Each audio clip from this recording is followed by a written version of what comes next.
नमस्कार मेरे प्यारे विद्यार्थियों, आप सभी का मेरे चैनल हिंदी विद दीप्ति मेहता में हार्दिक स्वागत एवं अभिनंदन। जैसा कि हम भाषाई कौशल पढ़ रहे थे, जिसके अंतर्गत हमने सुनना, बोलना और पढ़ना 3 कौशलों को पढ़ लिया था, जिसको आपने देख भी लिया होगा और आपको अच्छे से समझ में भी आ गया होगा, ऐसा मेरा मानना है। तो आज अपने अंतिम कौशल जो बचा है उसको पढ़ लेते हैं, तो आपके भाषाई कौशल समाप्त हो जाएंगे। उसके बाद कुछ एक टॉपिक आपके बचे हैं, सारे टॉपिक मैं करवा चुकी हूँ शिक्षण विधियों से संबंधित। इतना ही देख लो, और आज टेस्ट सीरीज मैंने डाली हुई है, इतना ही आप अगर देख लोगे तो आपके रीट में 15 में से 15 नंबर आएंगे, ये मेरा वादा है आपसे। लेकिन क्रमबद्ध देखोगे, अच्छे से समझोगे तो लेखन कौशल का अर्थ सबसे पहले अपन जान लेते हैं। लेखन कौशल होता क्या है? तो भाषा को लिपिबद्ध करना है ना, लेखन कौशल होता है कि किसी भी भाषा को हम लिपिबद्ध कर दे, लिख दे, लिपि में आबद्ध कर दे, तो वह लेखन की श्रेणी में आ जाएगा। ऐसा कौशल जिनका प्रयोग अपने विचारों, भावों आदि की अभिव्यक्ति के लिए किया जाता है, यानी यह एक ऐसा कौशल है और हमारा अंतिम कौशल है ये। इस कौशल में हम क्या करते हैं, अपने मन में जो विचार उत्पन्न होते हैं, जो भाव उत्पन्न होते हैं, उसको लिपिबद्ध करके अभिव्यक्त कर देते हैं, तो वह लेखन कौशल आता है। मैंने आपको सर्वप्रथम बताया था कि 4 कौशल में 2 कौशल अर्थग्रहण से संबंधित है, 2 अभिव्यक्ति से संबंधित है। तो अभिव्यक्ति से संबंधित कौन सा कौशल है? लेखन कौशल। और उसके पहले सबसे पहले मैं आपको रिवाइज कर देती हूँ। सबसे पहले श्रवण कौशल है, सुनना कौशल, वो क्या है? अर्थ ग्रहण। उसके बाद आपका दूसरा भाषण कौशल या उच्चारण कौशल, वह अभिव्यक्ति कौशल है। तीसरा कौशल आपका जो वाचन या पठन कौशल है, जो अर्थ ग्रहण कौशल है। और आज अंतिम कौशल लेखन कौशल है, वो आपका अभिव्यक्ति कौशल के अंतर्गत आता है। हम बोलकर या लिखकर अभिव्यक्त कर सकते हैं अपने वाणी को, तो वह अभिव्यक्ति कौशल के अंतर्गत आते हैं। देखो आगे देखते हैं। ध्वनि रूप में विद्यमान भाषा का अंश, भाषा अंश का लिपि में रूप में लिखा जाना लेखन है। यानी हम जो बोलते हैं वह ध्वनि रूप में उच्चारित होता है। उस ध्वनि रूप में विद्यमान जो भाषा होती है, उसको हम लिपि रूप में लिख देते हैं, तो वह लेखन की श्रेणी में आ जाता है। तो लेखन मतलब हम भाषा को लिपिबद्ध करते हैं, वह लेखन होता है। भाषा के स्वरूप को स्थायित्व प्रदान किया जाता है। इसके द्वारा हम क्या करते हैं? भाषा के स्वरूप को स्थायित्व प्रदान करते हैं, क्योंकि हम जब मौखिक रूप से जो अभिव्यक्त करते हैं, तो वह क्या होता है कि मौखिक रूप से अभिव्यक्त किया गया स्थायित्व प्रदान नहीं करता है, स्थायी नहीं रहता है। क्यों स्थायी नहीं रहता है? क्योंकि हम आज बोलेंगे, कुछ दिनों के पश्चात वह भूल जाएंगे। लेकिन यहाँ पर क्या होता है, जो लिखा हुआ होता है वो हमेशा स्थायी रहता है, जिसको हम कभी भी पढ़ सकते हैं, कभी भी इसके विचारों को समझ सकते हैं। बहुत सारे विद्वान ऐसे हुए जिन्होंने अपने विचारों को लेखनी में आबद्ध कर दिया है, तो उनके विचारों को हम आज भी पढ़ते हैं। स्वामी विवेकानंद है, महात्मा गांधी है, जवाहरलाल नेहरू है, बहुत सारे साहित्यकार हैं। तो सबके क्या है, सबकी जो विचार है वो लेखनी में आबद्ध किए हुए हैं, तो वो आज हम उसको पढ़ पा रहे हैं। अगर वही मौखिक रूप से बोल के चले गए होते तो उसको हम पढ़ नहीं पाते। तो भाषा के स्वरूप को स्थायित्व प्रदान करना ही लेखन कौशल है। अब यहाँ पे श्रीमती मारिया मोंटेसरी महोदया है, वह कहती है लेखन के संबंध में क्या कहती है, देखो जानते हैं हम। लेखन एक शारीरिक क्रिया है जिसमें बालकों को हाथों की गतिविधियां करनी पड़ती है। बिल्कुल, लेखन शारीरिक क्रिया है, क्योंकि हम जब लिखते हैं तो हमारे हाथ में पेन होता है और पेन के माध्यम से हम लिखते हैं। तो लेखन के द्वारा हम क्या करते हैं? अपने हाथों की गतिविधियों को संचालित करते हैं। दूसरा, बेकन महोदय कहते हैं कि बोलना मनुष्य को पूर्णता तक पहुंचाता है, लेकिन लिखना आदमी को परम शुद्ध पूर्ण बनाता है, क्योंकि लिख कर हम अपनी वाणी को स्थायित्व प्रदान करते हैं और शुद्ध लिखते हैं। इसलिए बेकन महोदय ने यह कहा है। अब है लेखन कौशल के उद्देश्य। आज तक लेखन कौशल में से प्रश्न बना है, तो ये विधियों से प्रश्न बना है, इसके अलावा लेखन कौशल से प्रश्न बना नहीं है रीट में। तो आपको विधियों को ध्यानपूर्वक देखना है। उद्देश्य, भावों को लिपिबद्ध करके स्थायित्व प्रदान करना, आपको समझा दिया मैंने। किसी भी विषय में पूर्ण दक्षता प्राप्त करनी है तो लेखन कौशल आवश्यक है, क्योंकि कहा जाता है कि जो लिखा हुआ है वह दिमाग में छप जाता है और वह हमें स्थायित्व प्रदान करता है और हमें लंबे समय तक याद भी रहता है। वक्ता के अभाव में किसी के विचारों से अवगत होने का लिखित रूप आवश्यक है। क्यों? हाँ, क्यों? क्योंकि अभी मैंने बताया कि बहुत सारे वक्ता ऐसे हैं जो हमारे सामने उपस्थित नहीं है, पर वह लिख कर गए तो हम उनके विचारों को आज भी पढ़ पा रहे हैं। तो वक्ता के अभाव में भी अगर हम लिखित सामग्री है तो उसके विचारों को हम जान सकते हैं। विचारों की सफल अभिव्यक्ति, बिल्कुल विचारों की हमारी सफल अभिव्यक्ति है, हम लिखते हैं वो। भाषा पर हमें पूर्ण अधिकार प्राप्त हो जाता है। व्याकरण के नियमों के पालन की सीमा का निर्धारण हो जाता है। व्याकरण के नियमों के पालन की सीमा का निर्धारण कैसे? क्योंकि हम जो भी लिखते हैं वो शुद्ध लिखते हैं, व्याकरण के नियमों के अनुसार लिखते हैं, इसलिए हम व्याकरणिक नियमों का पालन करने भी यहाँ पर लग जाते हैं। विचारों तथा प्राप्त किए ज्ञान को दूसरों तक पहुंचाना और भाषा को मूर्त रूप प्रदान करना लेखन कौशल होता है। भाषा को मूर्त रूप कैसे? क्योंकि लिखा हुआ होता है वो मूर्त रूप होता है, वो हमारे सामने उपस्थित रहता है, उसको हम कभी भी पढ़ सकते हैं, उसको कभी भी हम पढ़कर समझ सकते हैं। लेखन कौशल के प्रकार, लेखन कौशल के प्रकार से रीट में तो आपके क्वेश्चन नहीं आया, शूट लेख से जरूर आया है, लेकिन सेकेंड ग्रेड वाले स्टूडेंट के लिए जरूर आया है लेखन कौशल के प्रकार से। तो आप समझिएगा अच्छे से, क्योंकि हो सकता है दोबारा आपके रीट में पूछा जा सके। तो सुलेख से प्रश्न नहीं पूछते हैं। 4 प्रकार है, मैं आपको बता देती हूँ। सुलेख, अनुलेख, प्रतिलेख और चौथा आपका प्रकार है श्रुतलेख। ठीक है, श्रुतलेख में हमेशा से श्रुतलेख से प्रश्न बनता आया है। श्रुतलेख का मैंने पूरा अलग से वीडियो बनाया है, जिसको आप डिटेल में जाके देख लीजिएगा। श्रुतलेख से हमेशा से प्रश्न बनते हैं और बनते आए। दूसरा, सेकेंड ग्रेड में एक बार प्रश्न पूछा गया था अनुलेख से।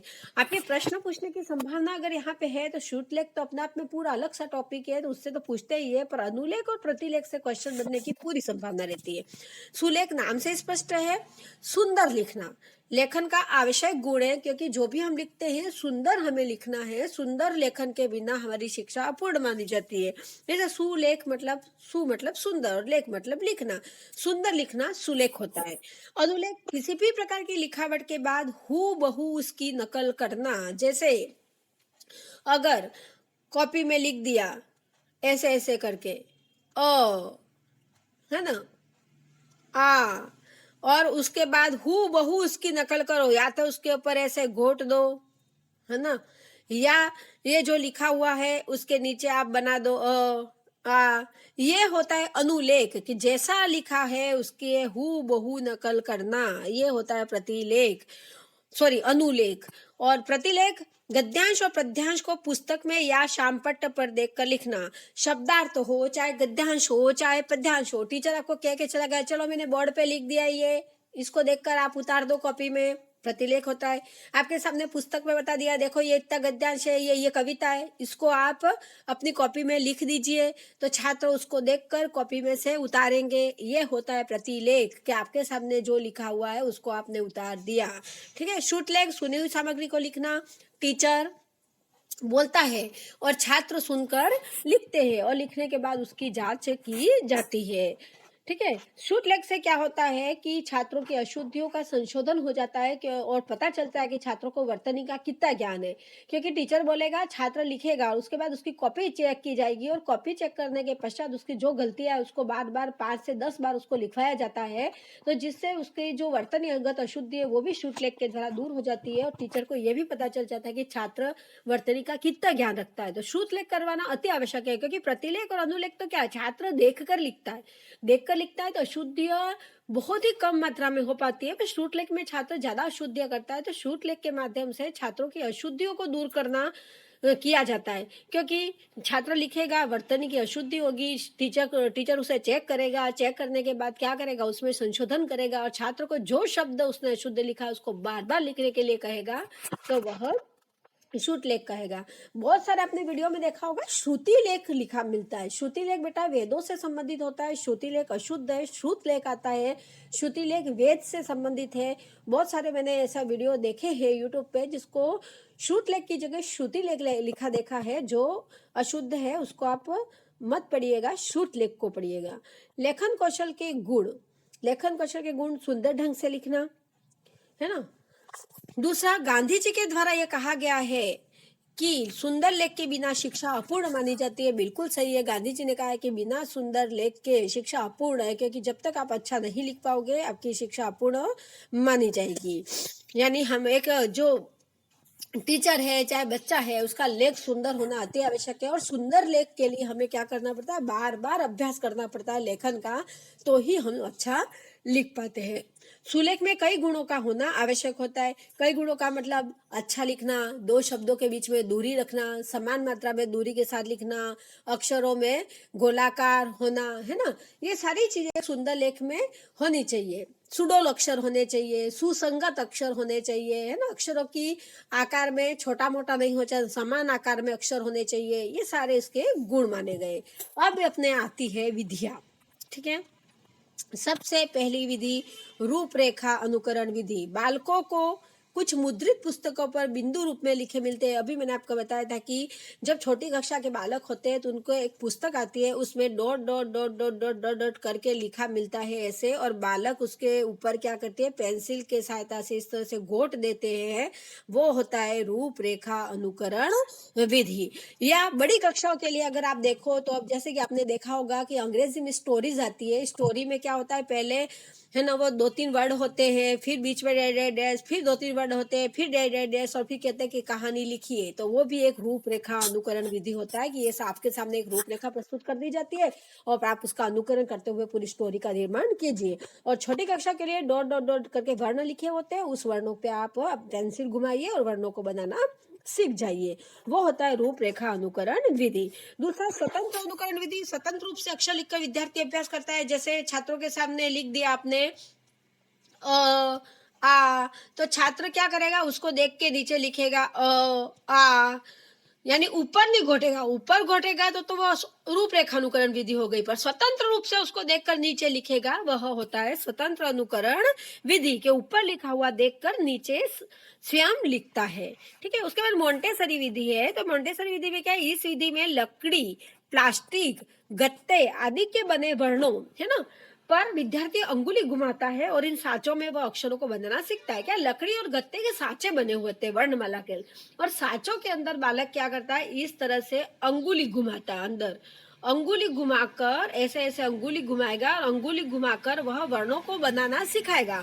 तो बच्चे के सामने वर्णमाला के क्या होते हैं, साँचे बने होते हैं, चाहे वो लकड़ी के हो, चाहे वो प्लास्टिक के हो, चाहे वो गत्ते के बने हुए हो, और अंदर गैप होता है। अ बना दिया तो अ के अंदर गैप होगा, आ बना दिया तो आ के अंदर गैप होगा, और उन साँचों में बालक क्या करेगा, अंगुली घुमाएगा। अंगुली घुमा के वह खेल खेल में, मोंटेसरी की विधि यही कहती है कि खेल खेल में शिक्षा ग्रहण करवाइए। तो खेल खेल में शिक्षा बालक को ग्रहण करवाई जाती है मोंटेसरी विधि के द्वारा, और वर्णों का ज्ञान करवाया जाता है। उसके पश्चात पेस्टोलॉजी विधि।